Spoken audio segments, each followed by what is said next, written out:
சற்று முன் கிடைக்கப்பெற்ற மிக மிக முக்கியமான செய்தி ஒன்று வெளியாகியிருக்கு. ஆளுநர் போட்ட கையெழுத்து. செந்தில் பாலாஜியின் கதை முடிந்தது.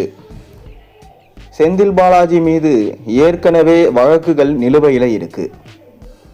தொடர்ந்து அவர் மீது பதிவு செய்யப்பட்ட வழக்குகளை விசாரணை செய்ய அமலாக்கத்துறை அதிகாரிகள் தமிழக அரசிடம் அனுமதி கேட்டிருந்தாங்க. விஜய் அதற்கு ஒப்புதல் அளித்த நிலையில் தொடர்ந்து ஆளுநரிடமும் அனுமதி கேட்கப்பட்டது. ஏற்கனவே பார்த்தீங்கன்னா அவர் மீது கிட்டத்தட்ட 35 பக்கங்கள் கொண்ட கடிதங்கள் கொடுக்கப்பட்டது. மேலும் தற்போது விஜய் ஒப்புக்கொண்ட நிலையில் ஆளுநரும் இந்த வழக்கை தாராளமாக விசாரணை செய்யலாம் என ஒப்புக்கொண்டுள்ளாராம். மேலும் செந்தில் பாலாஜி தற்போது எம்எல்ஏவாக இருக்கிறார்.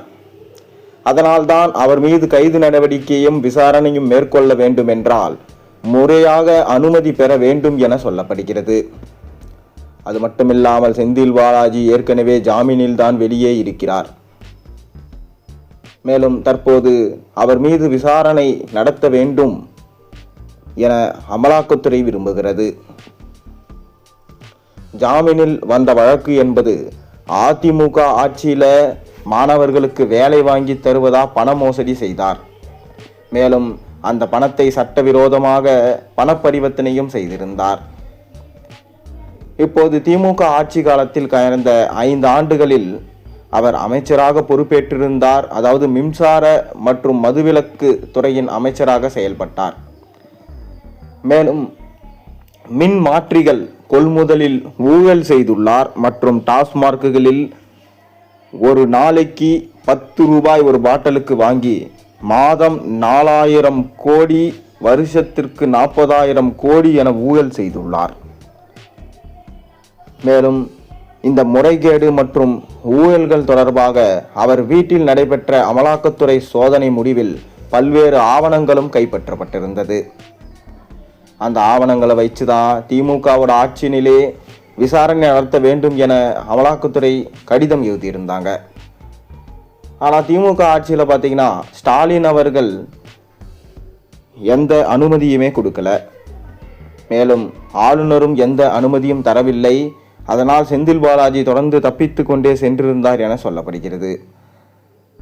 ஆனால் அப்போது செந்தில் பாலாஜியை விசாரணை செய்ய முடியாமல் ஒரு சூழ்நிலை ஏற்பட்டுவிட்டது.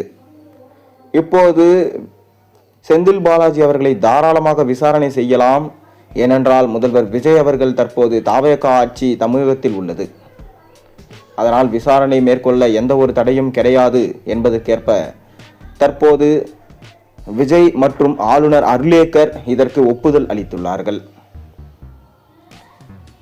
இன்று காலையிலேயே வழக்கை விசாரிக்க அமலாக்கத்துறைக்கு ஆளுநர் அர்லேக்கர் அனுமதி அளித்திருப்பதாகவும் கையெழுத்து போட்டுவிட்டார் என்ற தகவலும் கிடைக்கப்பெற்றிருக்கு. திமுக தோல்வியடைந்ததுக்கு ஒரே காரணம் வாரிசு அடிப்படையிலான பதவிகள் வழங்கியது, ஊழல் செய்தது, மக்களை ஏமாற்றியது.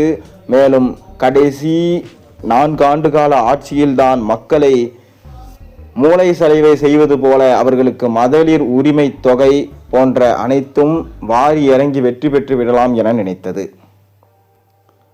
அதாவது திமுகவின் எதிர்ப்பு அலைதான் தற்போது தாவேகா வெற்றி பெற்றதற்கு காரணம். செந்தில் பாலாஜி தற்போது வசமாக சிக்கி கொண்ட நிலையில் எப்போ வேண்டுமானாலும் செந்தில் பாலாஜி தாவேகாவிற்கு தாவலாம் என்பதும் தகவல்கள் கிடைக்கப்பெற்றிருக்கு. ஆனால் செந்தில் பாலாஜியை ஒருபோதும் தாவேகாவில் உள்ள அதிகாரிகள் ஏற்க மாட்டார்கள். அதை ஆரம்பத்திலே கூறிவிட்டார்கள். ஏனென்றால் தாவேகா ஆட்சி அமைத்த மறுநாளே அங்கு சென்றிருப்பார் செந்தில் பாலாஜி. மேலும் திமுக அடுத்த 5 ஆட்சிகள் காலத்தில் ஆட்சி அமைக்க முடியாது. உள்ளாட்சி தேர்தல், நாடாளுமன்ற தேர்தல் அனைத்திலும் திமுக தனித்தேதான் போட்டியிடப் போகிறது. அப்படி தனித்து போட்டியிட்டால் திமுக மிக பெரும் தோல்விதான் அடையும். மேலும் திமுகவின் மீதுள்ள ஒவ்வொரு வழக்குகளும் நாளுக்கு நாள் நீதிமன்றத்தில் அமலாக்கத்துறை அலுவலகத்துக்கே செந்தில் பாலாஜியின் சொத்துக்கள் ஒவ்வொன்றும் காலியாக தொடங்கும். செந்தில் பாலாஜியின் ஒட்டுமொத்த வளர்ச்சிக்கு காரணமாக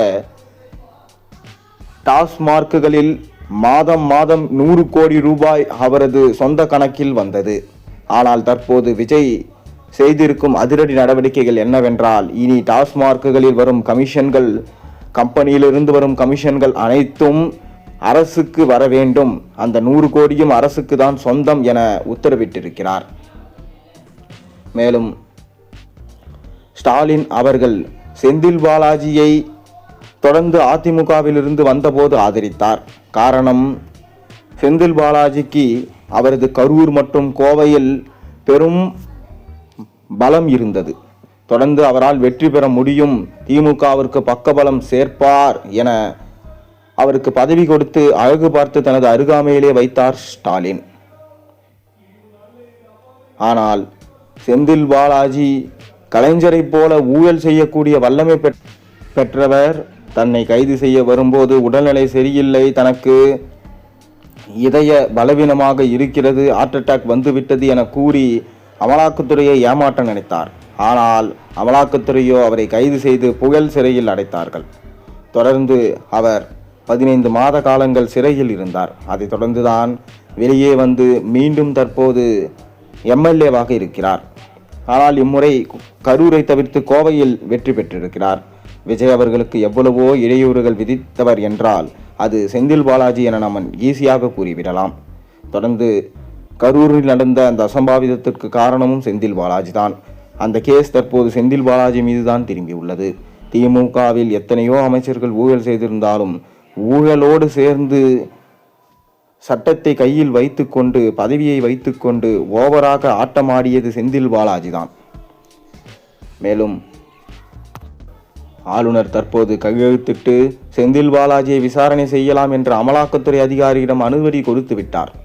தற்போது நீதிமன்றத்தின் முன் மூலமாக எப்போது வேண்டுமானாலும் விசாரணைக்காக அழைத்து செல்லப்படலாம். அப்படி விசாரணை நடத்தும் பட்சத்தில் மிக பெரும் அளவிலான மாற்றங்கள் தமிழக அரசில் ஏற்படும். பல திடுக்கிடும் தகவல்கள் வாக்குமூலமாகவும் செந்தில் பாலாஜி அவர்கள் கொடுப்பார் என்கின்ற தகவலும் தற்போது பரவி வருகிறது. மேலும் செந்தில் பாலாஜி கொடுக்கும் வாக்குமூலத்தால் யாரெல்லாம் சிக்குவார்கள் என்பதை நாம் பார்க்கும்போது, கடந்த ஆட்சியில் ஊழல் செய்த KN நேரு, பொன்முடி, தங்கம் தென்னரசு, துரைமுருகன், உதயநிதி ஸ்டாலின் போன்ற பெயர்களும் தற்போது அமலாக்கத்துறை அதிகாரிகளது வட்டத்தில் இருப்பதாக தகவல்கள் கிடைக்கப்பட்டிருக்கிறது. மேலும் செந்தில் பாலாஜியை விசாரணை செய்ய அமலாக்கத்துறை அதிகாரிகளுக்கு ஆளுநர் அனுமதி வழங்கி இருப்பதனால நேரடியாக போலீஸ் பாதுகாப்போட விசாரணைக்கு செந்தில் பாலாஜி அழைத்து செல்வாங்க. அது மட்டும் இல்லாமல் செந்தில் பாலாஜி குற்றம் நிரூபிக்கப்பட்டால் அவர்களுக்கு எம்மாதிரியான தண்டனையை அவர்கள் வழங்குவார்கள் என்பதை நாம் பொறுத்திருந்துதான் பார்க்க வேண்டும். ஒருவேளை செந்தில் பாலாஜி ஸ்டாலின் தான் இதற்கு காரணம் என்று சொன்னால் திமுகவின் எதிர்காலம் என்னவாகும் என்பதை நீங்கள் கமெண்ட் வாயிலாக தெரிவியுங்க.